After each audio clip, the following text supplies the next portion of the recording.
Hello বন্ধুরা, আসসালামু আলাইকুম। স্বাগতম জানাচ্ছি আমার চ্যানেলে। তো বন্ধুরা, বিকালে মুচমুচে দারুণ মজার একটা নাস্তা রেসিপি নিয়ে হাজির হয়ে গেলাম। আনন্দ আর উদ্দীপনার মাধ্যমে ঈদটা কেটে গেল সবার। তো বন্ধুরা, এই নাস্তাটা তৈরি করার জন্য আমি প্রথমে এখানে নিয়ে নিচ্ছি চিড়া। চায়ের সঙ্গে এই রেসিপিটি কিন্তু ভীষণ মজার এবং এমনিতেও খেয়ে নেওয়া যায়। তো আমি এখানে নিয়ে নিয়েছি 2 কাপ পরিমাণ চিড়া। তারপরে আমি এখানে দিয়ে নেব সামান্য নর্মাল পানি। তারপরে এখানে আমি দিয়ে নেব সামান্য একটু লবণ। আর বন্ধুরা, 1 চিমটি পরিমাণ হলুদ দিয়ে নিচ্ছি একটু ভালো কালার আসার জন্য। তারপরে খুব ভালোভাবে এটাকে মাখিয়ে নিতে হবে। খুব বেশি পানি কিন্তু দেওয়া যাবে না, অল্প পরিমাণ পানি দিয়ে নিতে হবে। অর্থাৎ এই 2 কাপ পরিমাণ চিড়ার জন্য আমি এখানে 2 টেবিল চামচ পরিমাণ পানি দিয়ে নিয়েছি। এটাকে খুব ভালোভাবে মিশিয়ে নেব। মেখে নেওয়া হয়ে গেছে। তো এখন আমি চুলাতে একটি ফ্রাই প্যান দিয়ে তাতে এই চামচের 2 চামচ পরিমাণ তেল দিয়ে নেব। এটা টেবিল চামচ, 2 টেবিল চামচ পরিমাণ তেল দিয়ে নিচ্ছি বন্ধুরা। চলুন দেখে নেওয়া যাক। বন্ধুরা দেখুন, আমি ফ্রাই প্যানে 2 টেবিল চামচ পরিমাণ তেল দিয়ে তেলটাকে গরম করে নিয়েছি। তো এখন আমি চিড়াগুলোকে দিয়ে নিচ্ছি। আর চুলার আঁচটাকে একদমই লো ফ্লেমে রেখে দিয়েছি। আর একটা খুন্তি দিয়ে নেড়ে চেড়ে ভেজে নেব।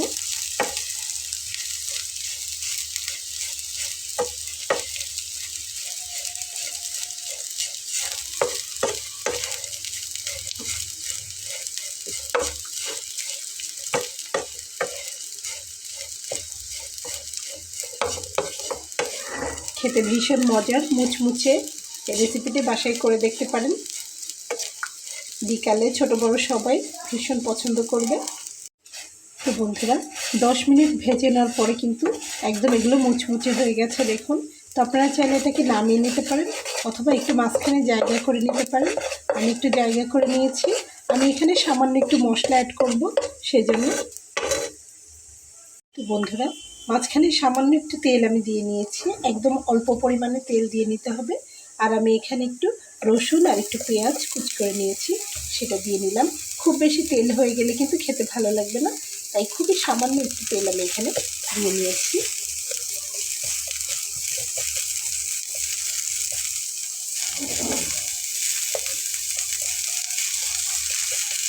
পেঁয়াজটা একটু হালকা লাল লাল করে ভেজে নিয়ে তারপরে আমি এর ভেতরে 1 চিমটি পরিমাণ গোটা জিরা দিয়ে নিচ্ছি।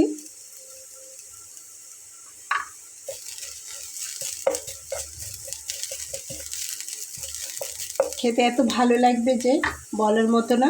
মুহূর্তের ভেতরে কিন্তু একদম পুরো প্লেট ফাঁকা হয়ে যাবে। তো তারপর আমি এখানে অ্যাড করছি একটু কাঁচামরিচ।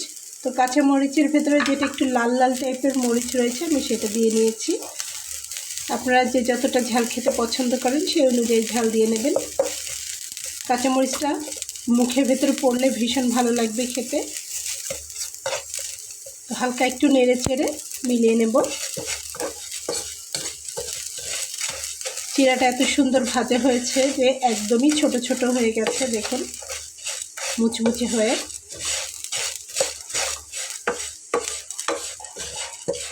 তেলের পরিমাণটা খুবই কম দিয়েছি, তারপরে কিন্তু তেলে একদম চুবু চুবু হয়ে গেছে দেখুন।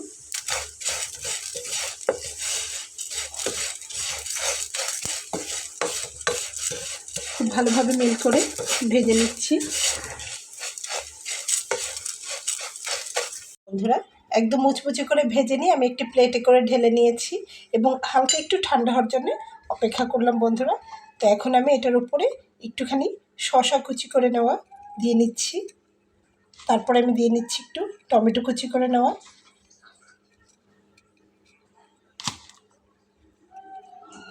এবং আমি উপর থেকে একটু ধনিয়া পাতা কুচি করে নেওয়া ছড়িয়ে দিচ্ছি। আর এর সঙ্গে আমি তৈরি করে নেব 1 কাপ চা। সেটা হতে পারে লাল চা, দুধ চা, আদা দিয়ে চা, মশলা চা, যার যেমন পছন্দ। তো বন্ধুরা, সকালে অথবা বিকালে চায়ের সঙ্গে দারুণ এই রেসিপিটি পরিবেশন করে দেখতে পারেন। খেতে ভীষণ মজার। সকালবেলায় বন্ধুরা একদম আদা দিয়ে 1 কাপ ফ্রেশ চা তৈরি করে নিচ্ছি। দেখুন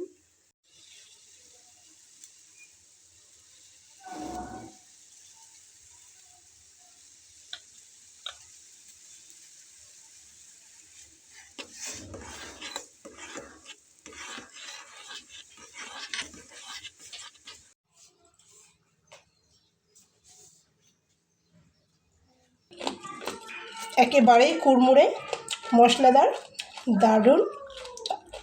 তো বন্ধুরা, আশা করছি রেসিপিটা আপনাদের ভালো লেগেছে। যদি ভালো লেগে থাকে তাহলে আমার এই ছোট্ট চ্যানেলটিকে সাবস্ক্রাইব করে সঙ্গে থেকে যাবেন। দেখা হবে পরবর্তীতে নতুন কোনো রেসিপি নিয়ে। সেই পর্যন্ত ভালো থাকবেন। আল্লাহ হাফিজ। আজকের মতো খেতে খেতে বিদায় নিয়ে যাচ্ছি।